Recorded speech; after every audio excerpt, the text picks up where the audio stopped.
Олег Кукушкин пришел к юристу с вопросом оформления собственности. Недавно получил в наследство гараж, но земля под ним не оформлена. Объяснили, что в рамках гаражной амнистии я могу это сделать, скажем так, без выплаты штрафов.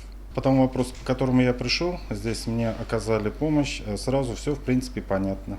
Как оформить наследство, получить льготы, куда идти, чтобы перечислили пенсию? На эти и многие другие вопросы теперь можно получить ответ в квартале юстиции. Место, где сконцентрированы все правовые услуги. В 6 зданиях расположились управления Минюста России по Татарстану, Центр бесплатной юридической помощи, Центр содействия развитию гражданских инициатив, студенческая юридическая клиника и даже музей. Новые объекты сегодня осмотрели Рустам Миниханов и Константин Чуйченко.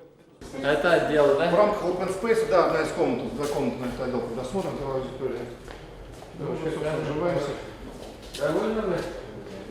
Такой проект является единственным в стране, который территориально объединил службы Министерства юстиции. Сюда приходят люди, у кого возникают какие-то проблемы. И эти люди, у которых проблемы, их, как правило, разводят те же юристы, которые, хотят на этом наживиться.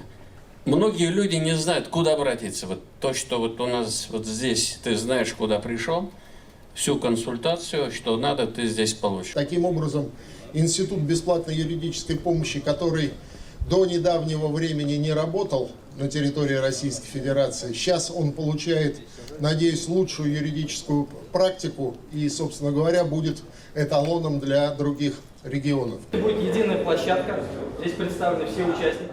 Специалисты будут оказывать услуги в режиме одного окна. Есть возможность провести прием дистанционно для жителей районов.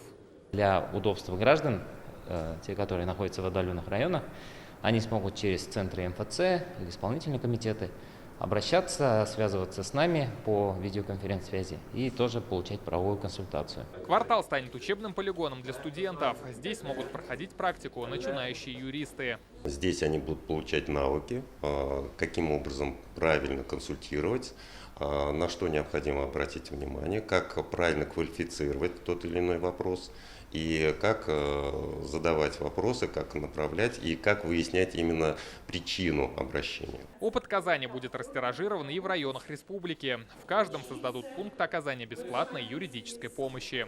Рамиль Галиуллин, Алмаз Зейдинов, ТНВ, Казань. Закажи рекламу на ТНВ. Телефон в Казани 5 705 100.